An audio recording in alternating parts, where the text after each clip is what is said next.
Welcome back to Let's Play Darkest Dungeon. I'm your host, Timepants, and as I said last time, I think we're going to venture into the Warrens here, and let's see, I think we are going to try a party composition I've never used before. We're going to have not Renauld, we're going to have Fergant, we're going to have Glanville, and Levette. So Crusader, Bounty Hunter, Jester, and finally we're going to have our Occultist here. Now, for their trinket loadouts, we have the Knight's Crest, which has been very nice, and I think it works very well with the Tough Ring.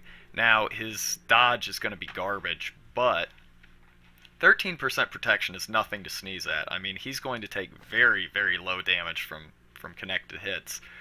I actually have been thinking about this, and I think maybe I've changed my mind.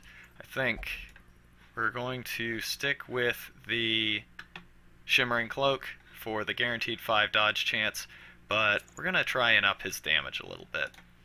We have Levette here with the Camouflage Cloak, again, boosting that dodge up, which is great, and the Cleansing Crystal, which I just, in case you haven't watched every episode, and I don't know why you would ever miss a single episode of this wonderful show. This actually, lowers his skills, his Blight, Bleed, and Stun skills, but we want that lower bleed skill chance because, or that lower bleed skill percentage, because it means that his heal will inflict less bleed. And finally, this is something that I bought a couple missions ago. It was actually the reason that I suddenly plummeted from like 20,000 gold to like 3,000 or 4,000. This is amazing. I don't know what else to say about it. It's phenomenal. So into the Warrens we go, and yeah, we're gonna do a grain sacks mission. I suppose, well, this is short. I don't want to do that. I really want to come out with a lot of money. So yeah, we're going to do this one. We have to find the grain sacks. Kind of annoying, but, you know, do what we have to do. Alright, I think 20 food should be sufficient. We'll take 2. I don't really see a lot of purpose in taking either of these, so we'll just take medicinal herbs, skeleton key. Holy water? Sure. And yeah, we'll over prepare a bit on torches. I'm sure, I'm sure that's too many, but honestly, my party right now is not really structured for low light, so I don't really want to risk it. Even the fiercest beast will lay down when it is not eaten. Steal their food. So here's kind of a annoying layout for this particular mission, because we do have to find the grain sacks. They can be located in hallways, and often are. So yeah, we're gonna have to. I hope we don't have to double back, but we may have to. Let's see here. Stun. Yeah, these things have insane resistances. This one not so much. We might want to stun this because his ability to inflict stress is quite high. Let's see, collect bounty is nice. Why don't we try to stun this? We could shuffle it in the front row, and then if we mark it next turn, we can start doing damage to it. Although, I mean, we do just have kill chances on this. Let's try it. Let's just see. I mean, this thing might resist. That was always a possibility. Blight is annoying. Blight is very annoying. And yeah, this is that stress and the light depletion that makes fighting these so annoying. These are highly resistant to bleed, but we actually miraculously got one off. Let's see. We are going to go for vulnerability hex. Oh my god, really? Just no luck at all. Zealous Accusation should get the kill. I really wish those damage numbers were switched around, but, you know, what can you do?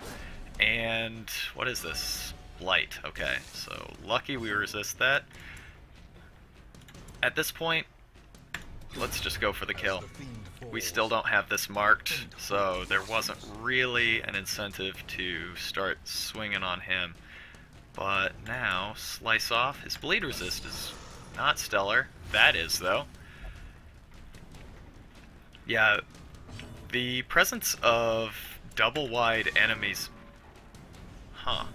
The presence of double-wide enemies in these level 3 dungeons and beyond, it's very interesting because it really does kind of change the dynamics of your party quite a bit. I mean, it makes certain camping skills a lot more valuable, for one thing.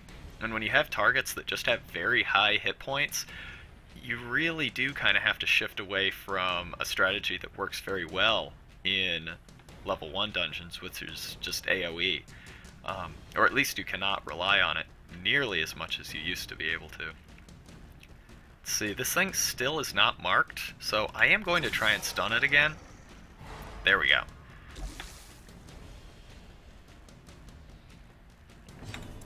And yeah, fortunately, being double wide, we are able to get at this thing in the front row.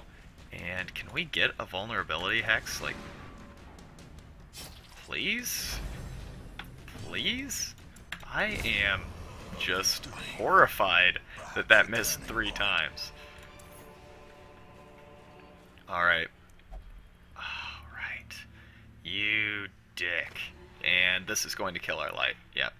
So, before we move any further, we're going to torch up. And in we go.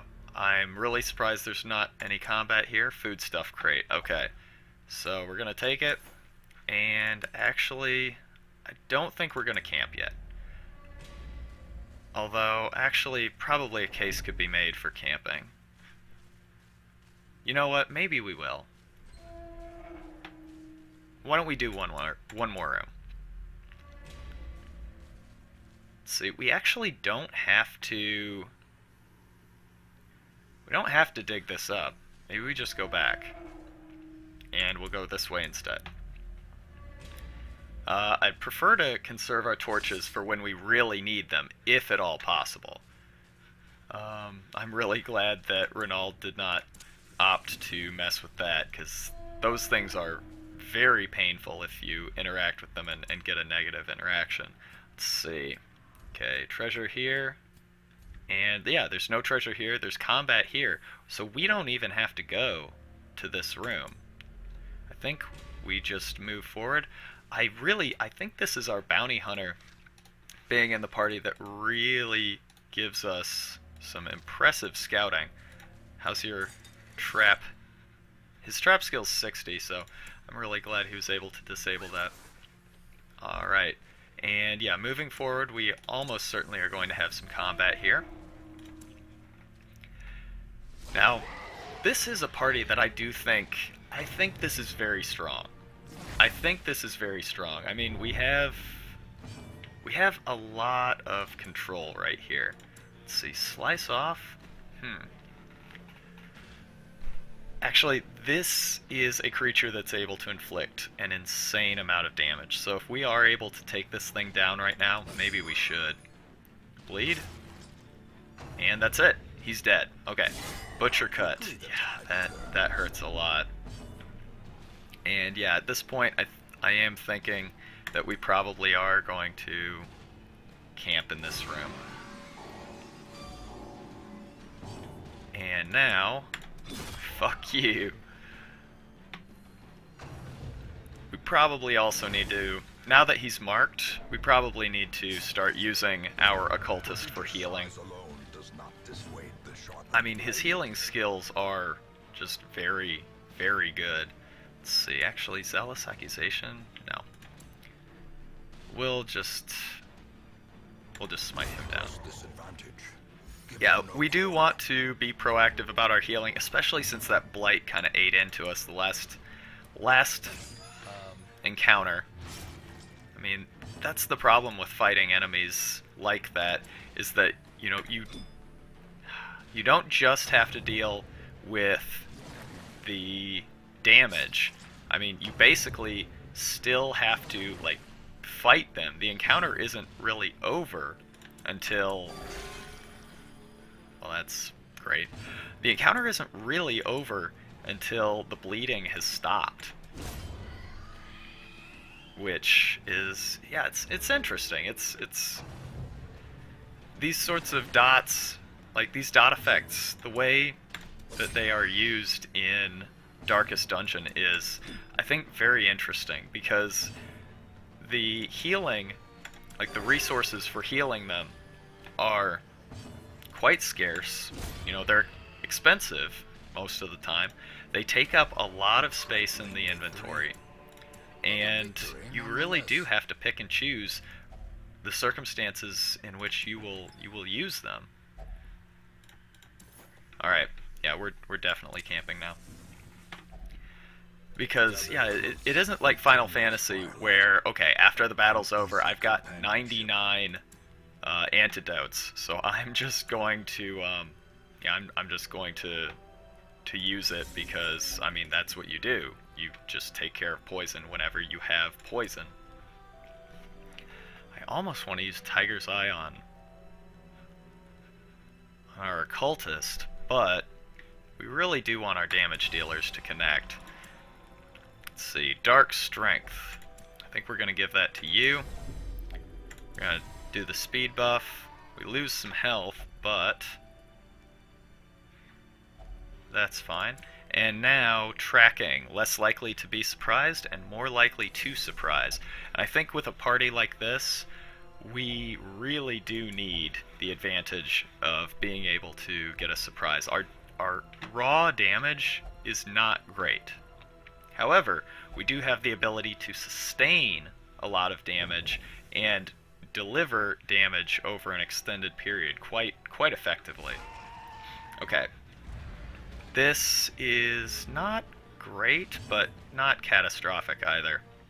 Let's see. Actually, let's see, how do we want to do this? Is he able to mark?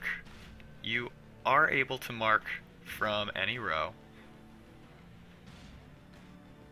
He's not even able to heal where he's at right now. So here's what we could do. We could jump... No, I'm overthinking this. I was thinking we could jump the Jester forward, which would push the Occultist back, and then the Occultist could move back on the next turn. But right now I'm thinking that's kind of a waste, because if the Occultist can mark before our Bounty Hunter goes, and he almost certainly will, because he got that +5 speed buff. He's got 10 speed to the Bounty Hunter's... Well, wow. Guess we can't guarantee that. It seems like a waste. This could get our party back into formation, but honestly, the Corpse Eater by itself is not that terrible of an enemy. Am I just overthinking this? We'll just move back.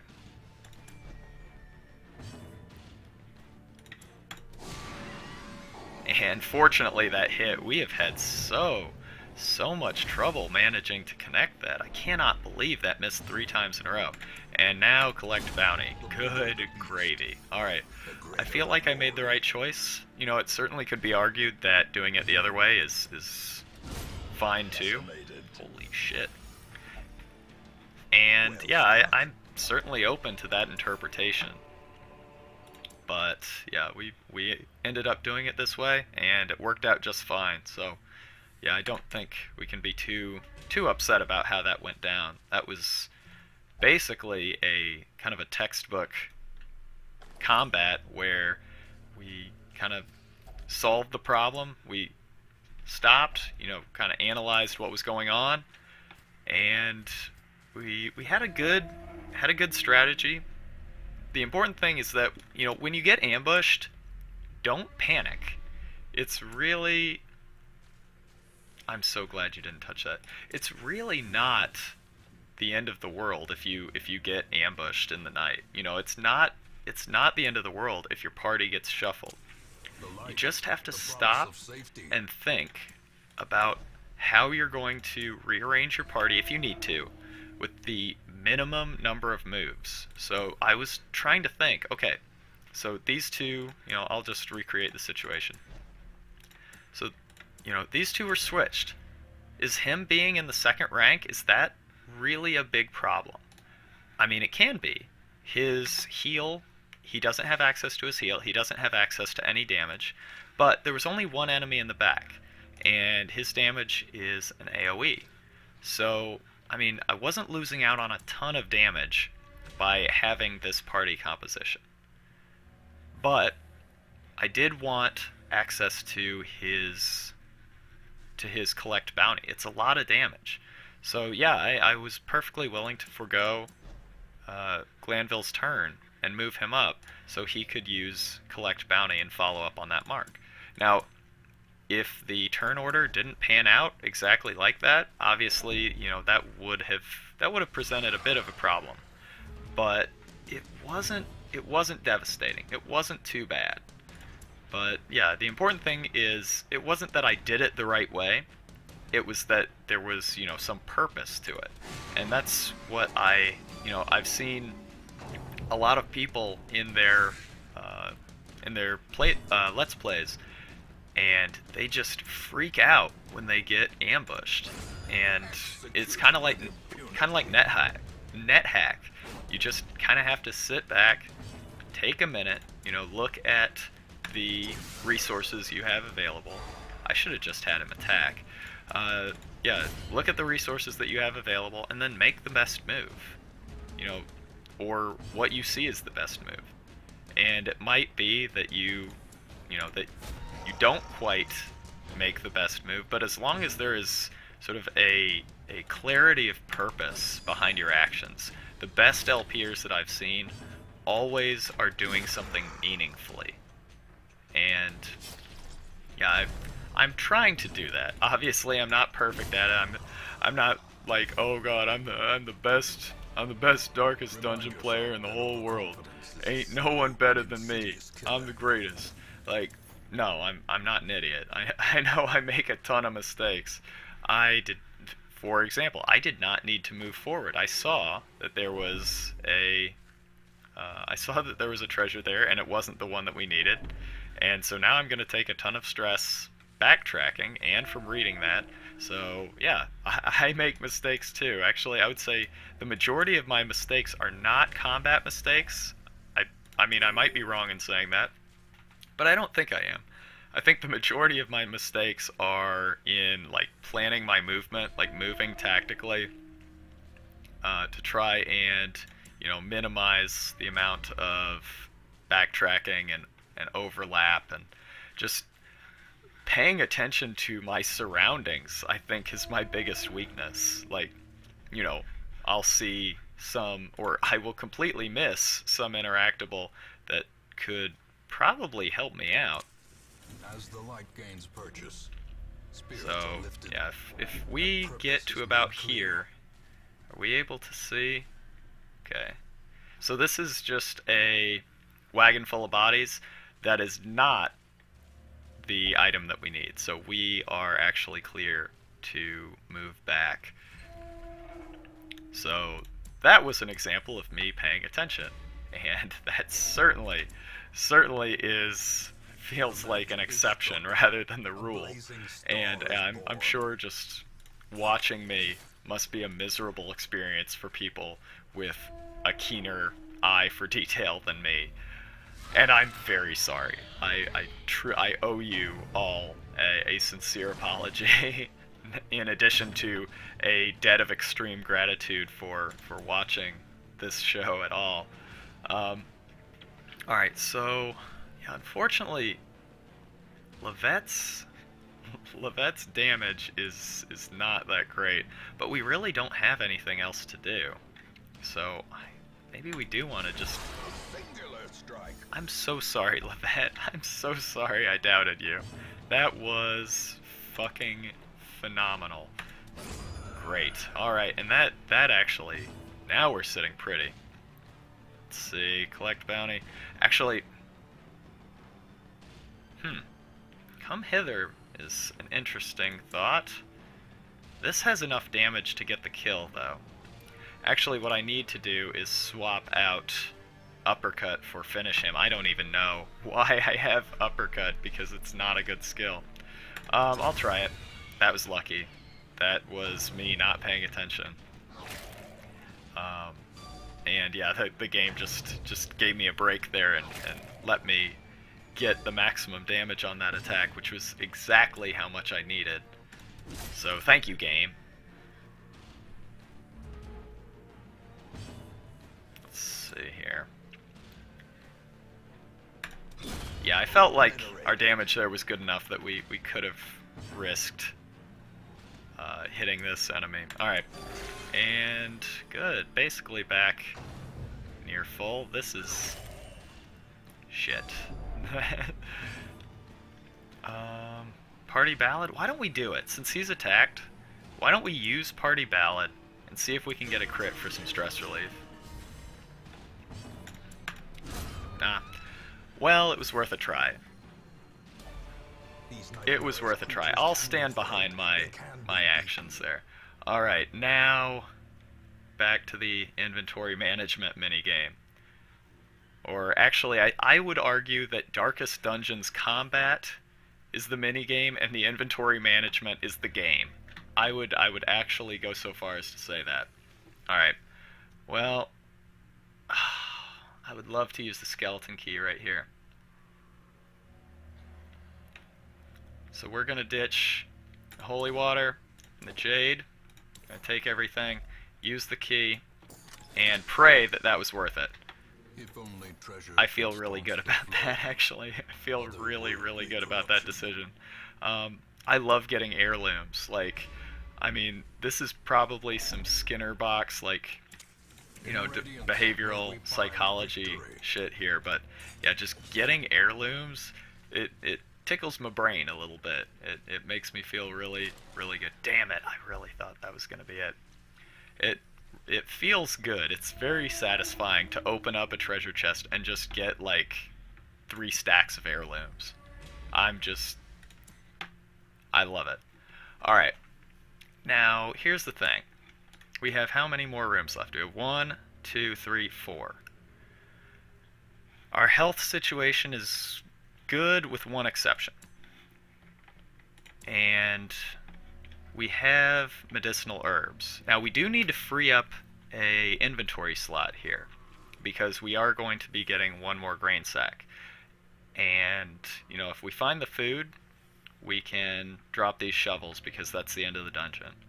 So it's not urgent to free it up, but it is something that we'd like to do eventually.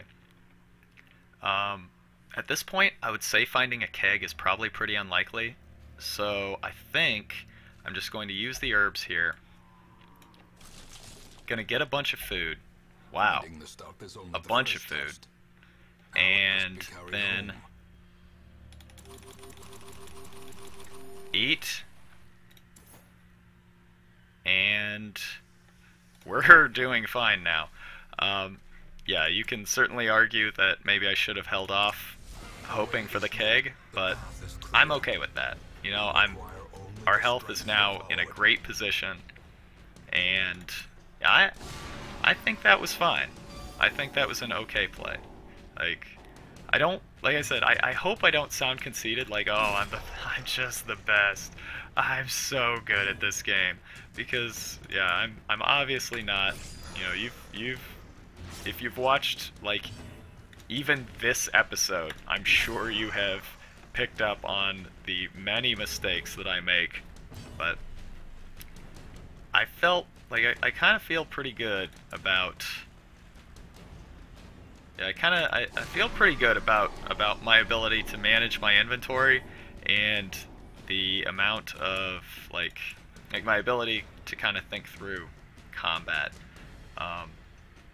I mean, I could be completely wrong. Maybe I'm just the dumbest ass you've ever seen, but yeah, I love, like, I really love this part of the game. Like, It probably sounds like the nerdiest shit ever, all this spreadsheet shit, like, okay, what's the cost-benefit ratio, what am I gonna give up, what am I gonna take back with me, but, man, I love it, like, I, As victories mount, I cannot, so too will resistance. I cannot overstate how much I love this game, like, I really think it's just one of the best games I've ever played. I really do think that. So yeah, if you are watching this and you're on the fence, like, I don't want to play an early access game, you know, they're all broken and buggy and shitty, like, do yourself a favor. Seriously, pick this one up. It's so worth it. Like, if you've made it through, what, now 25 episodes of me jibber-jawing about how good this game is, and, you know, you've watched my happiness and my sorrow, like, you know that, like, I think this game is just incredible. So, do yourself a favor, pick it up. Seriously, get on Steam right now. If you don't have this game, get on Steam right now and play it. Like, okay, Pile of Scrolls. Now, I hate compulsive, and Stress Eater is annoying, so losing either one of these I think is okay. Now, we're probably going to have to... Yeah, compulsive, great. I was really getting tired of him, like, touching everything. Alright. Yeah, we are probably going to have to go through some part of the dungeon in at least some degree of darkness. That's fine. We might be okay here. Stashed heirlooms. Okay. Not gonna complain. Alright, so what are we gonna do? This is not a lot of money. I don't want to toss the shovels. I mean, just a couple episodes I was like, well, you know, I was sitting with 12 food with like 3 or 4 rooms to clear, and I was like, you know, moving through. I needed to make some, or yeah, I was about to hit the boss. I ate all my food up, and then all of a sudden, whoops, that ain't the boss, you gotta backtrack. And then I hit a hunger event, lost 20% of my health, took a big stress hit. So, you know what? I am not gonna toss either of these. Maybe this is me being an idiot, but this is also, like I said, my favorite part of the game. So you know what? I only have 2 torches left. I'm gonna burn that one, toss that one, take this.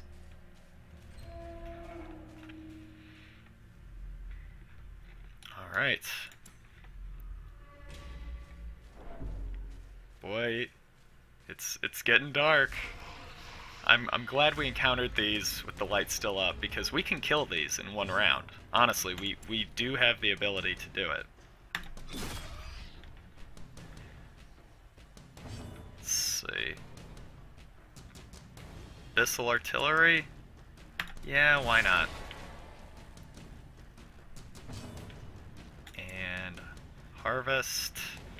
Sorry. This is not going well. I think I want to take 1 down for sure. Alright. So, these have a lot of speed, actually. We're kind of fortunate that they didn't beat us. Ooh. Alright, I guess weakening curse, because it does make them less accurate, so hopefully that vomit, well, fuck me, I guess. Yeah, that's annoying. But, well, why don't we try, see if we can get a crit. I think we have 1 more swing coming here. No. Maybe we win initiative next round and we crit with our bounty hunter. Okay, well, you know, it's all a roll of the dice. Oh my god, okay.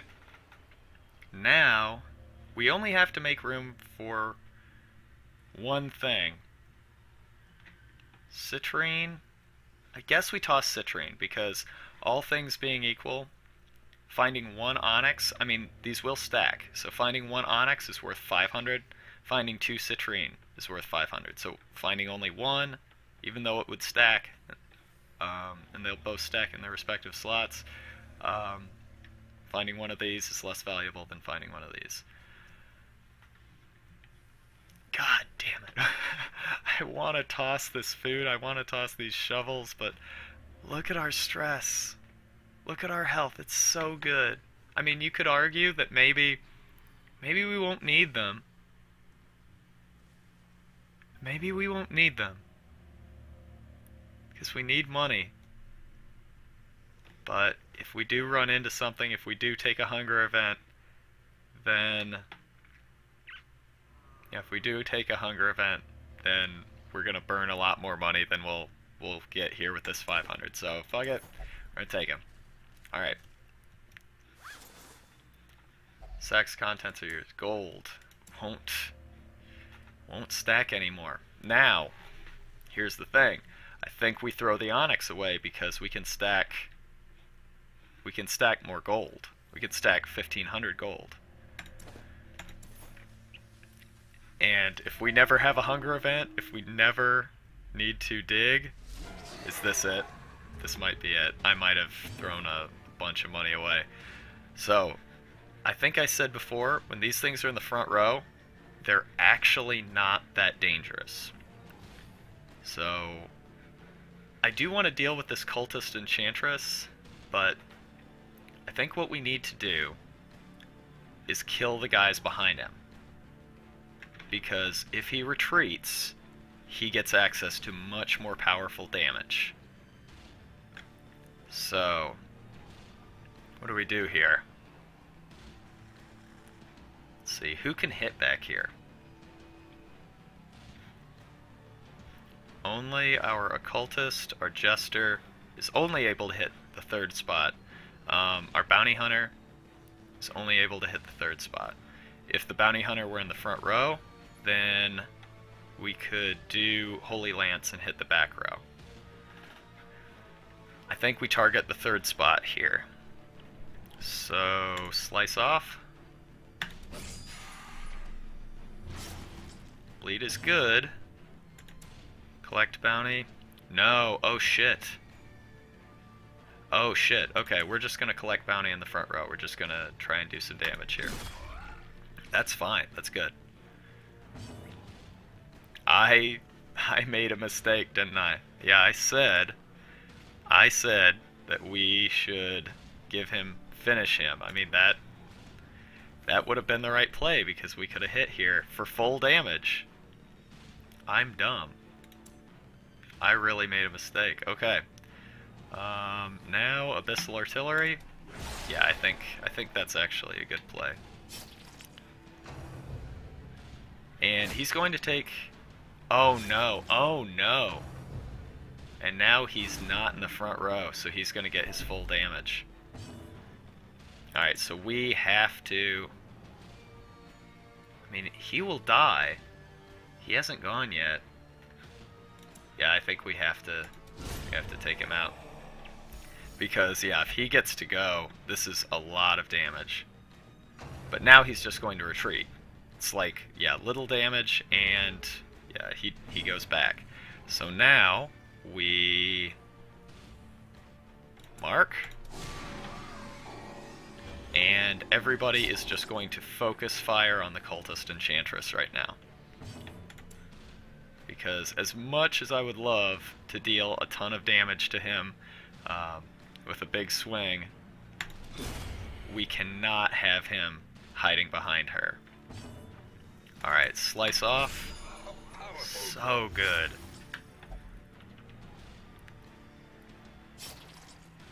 Alright, and Trot Retreat. Now he's just going to get stuck in this loop because Trot Retreat is just a low accuracy, garbage attack.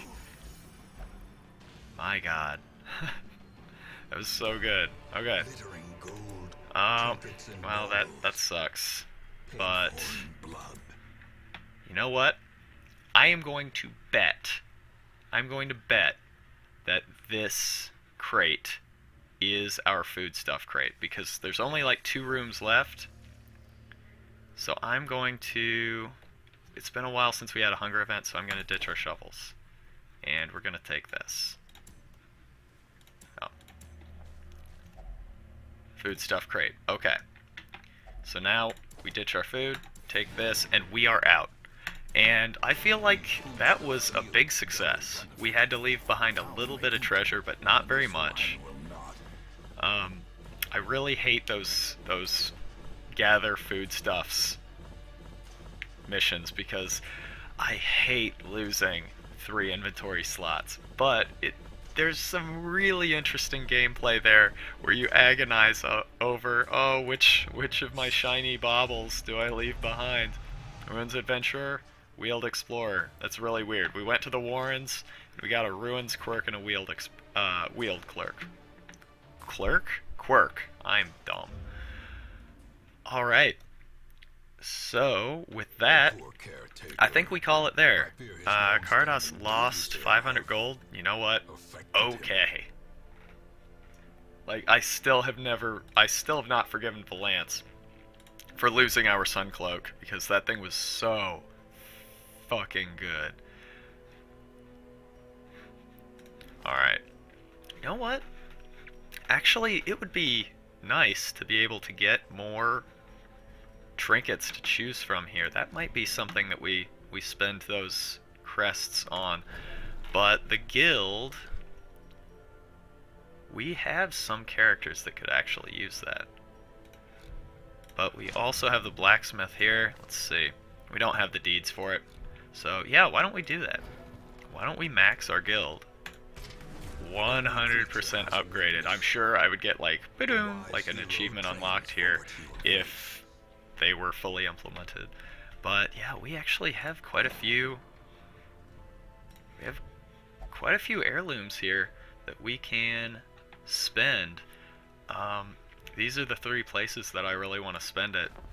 Or actually, no, there is another place. Survivalist. Oh, we still need more. But I think this is something that we're going to start upgrading soon, because there are some characters who really have some nice skills that we have not taken advantage of. And I'm looking at Glanville here. I mean, look at this. Turn back time, reduce stress by 30. That will save somebody's life someday. Mark my words. Anyway, I will leave it off here. Thank you for watching, and I'll see you next time.